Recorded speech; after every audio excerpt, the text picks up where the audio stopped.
नमस्कार दोस्तों, स्वागत है आप सभी का एजुकेशन मंत्रा में। दोस्तों, सुबह के वीडियो में बहुत सारी इंपॉर्टेंट अपडेट्स पर हम डिस्कशन करते हैं। तो बहुत सारी सूचनाएं आ चुकी हैं। एडेड जूनियर शिक्षक भर्ती, टीजीटी पीजीटी भर्ती, 69,000 शिक्षक भर्ती, योगी आदित्यनाथ जी का वादा पूरा, लोक सेवा आयोग ने वापस भेजा है अध्याचन, पुलिस विभाग में 20,000 प्रमोशन, बीएड काउंसलिंग 2022। तो दोस्तों, इन सारी अपडेट पर चर्चा करेंगे। वीडियो को लाइक एंड शेयर करें और चैनल पर पहली बार आए हैं तो सब्सक्राइब अवश्य करें। तो चलिए दोस्तों, सबसे पहले हम बात कर लेते हैं टीजीटी पीजीटी के 24,000 पदों पर भर्ती की जो मांग है वो तेज हो चुकी है। दोस्तों, कल के समाचार पत्र में एडेड जूनियर जो एडेड के विद्यालय हैं वहाँ पे समायोजन की बात चल रही, सरप्लस की। तो वहाँ पे मैंने आपको एक सूचना दी थी जिसमें ये बताया था कि 24,000 जो पद हैं वो फ्रीज किए गए हैं। ये यहाँ पे दोस्तों आप देख सकते हैं, सरप्लस होने के कारण 2019 में अध्याचन में माध्यमिक शिक्षा सेवा चयन बोर्ड ने 39,000 में केवल 15,000 पर विज्ञापन निकाला, चयन किया, से 24,000 पदों को सीज कर दिया। तो इसी को लेकर दोस्तों सभी ने विरोध करना शुरू किया है। टीजीटी पीजीटी 2022 के विज्ञापन में 24,000 पद जोड़ने के लिए छात्र संगठनों ने एक मंच पर आकर आंदोलन की अपील की है। प्रतियोगी छात्र ओझा ने कहा है कि सभी संगठनों को एकजुट होकर शिक्षा सेवा चयन बोर्ड पर बड़ा आंदोलन करना चाहिए ताकि अवैतनिक तदर्थ शिक्षकों को सरकार समायोजित ना कर पाए। प्रदेश सरकार तदर्थ शिक्षकों का समायोजन करने के लिए प्रस्ताव बना रही है, ऐसे में इसका पुरजोर विरोध करने की ज़रूरत है। तो ये हो जाता है मामला कि 24,000 पदों पर जुड़ने के लिए छात्र संगठित हो रहे हैं। यहाँ पर भी देख सकते हैं छात्र संगठनों ने आंदोलन का किया आह्वान। टीजीटी पीजीटी 2022 के विज्ञापन में 24,000 पद जुटाने के लिए छात्र संगठनों ने एक मंच पर आकर आंदोलन करने का आह्वान किया है। प्रतियोगी छात्र ओझा ने कहा है कि सभी संगठन एकजुट होकर शिक्षा सेवा चयन बोर्ड पर बड़ा आंदोलन करें। साथ ही साथ दोस्तों देखा जाए तो युवाओं को रोजगार के लिए किया प्रदर्शन। राष्ट्रवादी युवा अधिकार मंच की ओर से शनिवार को पत्थर गिरजाघर के पास स्थित धरना स्थल पर प्रदर्शन किया गया। इस अवसर पर मंच से जुड़े पदाधिकारियों ने युवा राष्ट्रीय आयोग बनाए जाने की मांग की और साथ ही साथ सरकार से युवाओं के रोजगार मुहैया कराने की मांग की। जबकि यहाँ पर आज एक खबर है, भर्तियों का वादा हुआ पूरा, सालों से जमी कर्मी हटाए गए।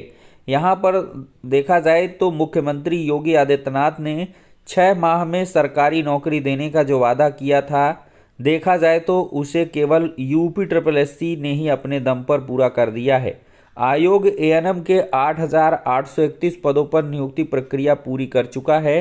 1403 कनिष्ठ सहायकों की चयन प्रक्रिया जल्द पूरी करने जा रहा है। तो दोस्तों, समाचार पत्र में छाप दिया जाता है 8,831 पद। ये अभी प्रक्रिया फंसी हुई है और इसमें फाइनली कोई भी फाइनल रिजल्ट नहीं आया है और इस प्रक्रिया को पूरा बताया जा रहा है। और यहाँ पर लिखा है जो 1403 कनिष्ठ सहायकों की चयन प्रक्रिया पूरी होने जा रही है। आयोग के अध्यक्ष प्रवीर कुमार कहते हैं कि कुल 11,000 से अधिक युवाओं को नौकरी इस अवधि में देने का लक्ष्य रखा गया है। आगे देखा जाए तो रही बात भ्रष्टाचार मुक्त शासन प्रशासन की, तो सालों से एक ही स्थान पर जमे समूह गा के कर्मियों के पटल बदल दिए गए। कर्मियों के हितों को ध्यान में रखते हुए पदोन्नति की राह खोली गई है और बताया जा रहा है 93,000 को मिला रोजगार। प्रदेश की सरकार बने अभी 6 महीने हुए हैं और 93,000 से अधिक युवाओं को रोजगार दिया जा चुका है। कैरियर काउंसलिंग से 1,42,000 से अधिक युवाओं को मार्गदर्शन दिया गया। प्रदेश में 119 राजकीय महाविद्यालयों में ई लर्निंग पार्क विकसित किए गए हैं। 87 राजकीय महाविद्यालयों में स्मार्ट क्लासेस की व्यवस्था हो चुकी है और प्रदेश के 27 विश्वविद्यालयों द्वारा संस्थानों से 111 अनुबंध किए गए हैं। लक्ष्य क्या रहा है कि 6 महीने में 10,000 से अधिक लोगों को नियुक्ति देने का लक्ष्य है। 3 साल में एक ही स्थान पर जमे समूह के कर्मियों को हटाना और तबादले के इंतजार में सालों से बैठे सरकारी कर्मियों के लिए नीति लाने का लक्ष्य। पदोन्नति प्रक्रिया के इंतजार में बैठे सरकारी कर्मियों को 30 सितंबर तक पदोन्नति देना। 30 सितंबर आ ही रहा है, पदोन्नति लगभग हो ही गई पेपर में। लोक सेवा आयोग को भर्ती प्रस्ताव ऑनलाइन भेजने की व्यवस्था करना, ये लक्ष्य हैं। और पूरे कौन से हुए हैं? यूपी ट्रिपल एससी ने 831 पदों पर पूरी हो चुकी है, जबकि ये पूरी नहीं हुई। एक हफ्ते के अंदर 1403 पदों पर भर्ती परिणाम जारी कर देंगे और 3 साल में ये वाला है प्रक्रिया अधीन क्या है, 30 सितंबर तक प्रमोशन कर लेंगे और ऑनलाइन प्रस्ताव भेजने की जो व्यवस्था है अंतिम चरण में है। यहाँ पर दोस्तों एक बड़ी खबर है, लोक सेवा आयोग ने लौटाया भर्ती का प्रस्ताव।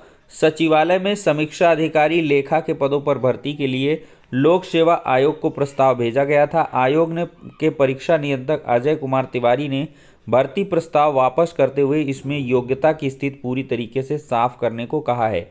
सचिवालय प्रशासन व अन्य विभागों ने इसके आधार पर कार्मिक विभाग को पत्र भेजते हुए इस पर दिशा निर्देश मांगा है। कार्मिक विभाग संबंधित विभागों को जल्द ही निर्देश जारी करने जा रहा है कि भर्ती संबंधी प्रस्ताव में योग्यता की स्थिति पूरी तरीके से साफ की जाए, जिससे कोई तरीके की जो दुविधा है ना हो रहे। तो ये दोस्तों बात हो रही है RO 2022 भर्ती की, और इसका नोटिफिकेशन बहुत जल्द आने वाला था, तो अब थोड़ा सा डिलेड हो जाएगा और अक्टूबर लास्ट तक ही जो इसका नोटिफिकेशन है वो आ पाएगा और इसका एग्ज़ाम अगले साल ही संभव दिखाई पड़ रहा है। UPSI 2021 मामले में लगातार डेट पर डेट मिल रही है और अगली डेट यहाँ पर दोस्तों 14 अक्टूबर की मिल गई है। और देखा जाए तो इसमें अब कुछ होना हवाना नहीं है, मेरे हिसाब से जो होना था हो गया। DLED की रिक्त 6 सीटों पर 26 को प्रवेश मिलेगा। यहाँ पर प्रयागराज से खबर है और जो संबंधित हो तो यहाँ पर कांटेक्ट कर ले। अब बात कर लेंगे हम एडेड जूनियर शिक्षक भर्ती की। दोस्तों यहाँ पर देखा जाए तो बहुत सारे लोग इसको जोड़ रहे हैं कि क्या रिक्त पदों के आंकड़ा मंगाने का मतलब है और क्या पदों की संख्या बढ़ सकती है। तो दोस्तों देखा जाए तो अद्यतन आंकड़ा भेजा जाएगा और इस भर्ती में पदों के बढ़ने की गुंजाइश बहुत कम दिखाई पड़ रही है और अंदर ही अंदर ये सूचना मिल रही है कि एक नई भर्ती आपको एडेड जूनियर शिक्षक भर्ती की जो देखने के लिए मिल सकती है, लेकिन इसमें जो नंबर ऑफ पोस्ट हैं एज इफ उतने ही रहने वाले हैं, तकरीबन 1800 पद ही रहेंगे प्रधान अध्यापक और सहायक अध्यापक के। और साथ ही साथ इसका अधियाचन मंगाने के बाद जो शासनादेश वगैरह है वो 15 अक्टूबर तक जारी हो जाएगा और अक्टूबर लास्ट तक जो इसके आवेदन हैं वो लिए जाएंगे, ऐसी इन्फॉर्मेशन मिल रही है। आगे प्रभु इच्छा। अब दोस्तों हम आगे बात करेंगे, पुलिस विभाग में 20,000 का प्रमोशन जल्द होगा। तो 20,000 सिपाहियों को दिवाली का तोहफा देने की तैयारी है। 2010 और 11 बैच के जवान को पदोन्नति दी जाएगी। तो इसके तहत 20,000 जवानों की पदोन्नति हो जाएगी और ये जवान सिपाही से मुख्य आरक्षी के पद पर पदोन्नत हो जाएंगे। तो यहाँ पर दोस्तों पदोन्नति हुई तो इसका मतलब 20,000 पोस्ट खाली और 20,000 सिपाहियों की भर्ती का जो रास्ता है वो और साफ हो गया।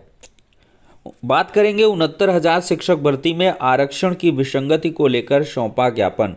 तो प्राथमिक स्कूलों में 69,000 शिक्षक भर्ती में आरक्षण विसंगति की वजह से नियुक्ति से वंचित 6800 चयनित अभ्यर्थियों ने शनिवार को मुख्यमंत्री, केंद्रीय मंत्री अनुप्रिया पटेल, MLC सुरेंद्र चौधरी, विधायक वाचस्पति और महापौर अभिलाषा गुप्ता को ज्ञापन दिया। अभ्यर्थियों ने तत्काल नियुक्ति की मांग भी की है।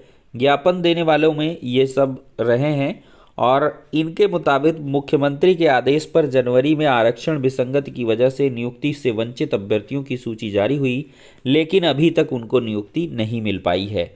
तो दोस्तों ये लगातार मामला कोर्ट में चल रहा है और इसमें भी मामला जो है फाइनल नहीं हो पा रहा है। नज़दीक की डेट दी जा रही हैं, लेकिन अब जो मामला है ये अक्टूबर महीने में सुना जाएगा। तो इसके लिए थोड़ा सा आपको इंतज़ार करना पड़ेगा और ये मामला कोर्ट से ही हल होगा। सरकार को अब इसमें कुछ नहीं करना है। यहाँ पर दोस्तों देखा जाए तो बेसिक शिक्षा विभाग में फर्जीवाड़े का दौर जारी है। 5 संदिग्ध शिक्षकों का वेतन रोका गया है, नोटिस जारी हो चुकी है और ये देवरिया का मामला है। 70 से अधिक फर्जी शिक्षकों के विरुद्ध कार्रवाई भी हो चुकी है। BSA कहते हैं कि 5 संदिग्ध शिक्षकों का वेतन रोक दिया गया है, उनको नोटिस जारी कर स्पष्टीकरण मांगा गया है। स्पष्टीकरण देने के बाद ही आगे की कार्रवाई हो पाएगी। एट लास्ट बात करेंगे बीएड काउंसलिंग की। पहली काउंसलिंग की सीटें 10 को होंगी आवंटित। इसी दिन दूसरी ऑनलाइन काउंसलिंग हो जाएगी शुरू। तो रोहेलखंड विश्वविद्यालय ने 3 काउंसलिंग के लिए संभावित कार्यक्रम बना लिया है। पहली काउंसलिंग की सीटों का अलॉटमेंट 10 अक्टूबर को हो जाएगा। उसी दिन दूसरी ऑनलाइन काउंसलिंग भी शुरू हो जाएगी। इस कार्यक्रम को विश्वविद्यालय सोमवार को अंतिम रूप दे देगा। तो शासन की ओर से बीएड काउंसलिंग के लिए 30 सितंबर से 31 अक्टूबर तक का समय निर्धारित किया गया है। इसी के बीच रुहेलखंड विश्वविद्यालय 3 काउंसलिंग कराएगा।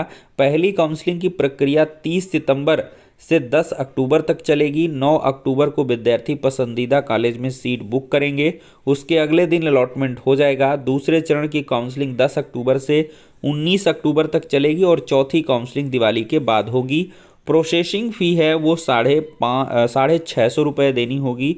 विद्यार्थी यह फीस जो है चेक के अलावा डेबिट व क्रेडिट कार्ड के जरिए भी दे सकेंगे। तो कुल मिलाकर बीएड का भी काउंसलिंग वगैरह होने लगा है और नवंबर में इसके जो नए बैच हैं 2022 के वो शुरू हो जाएंगे। तो ये हो गया आज का वीडियो। पसंद आया हो दोस्तों तो लाइक एंड शेयर करें और चैनल पर पहली बार विजिट किए हैं तो सब्सक्राइब अवश्य करें।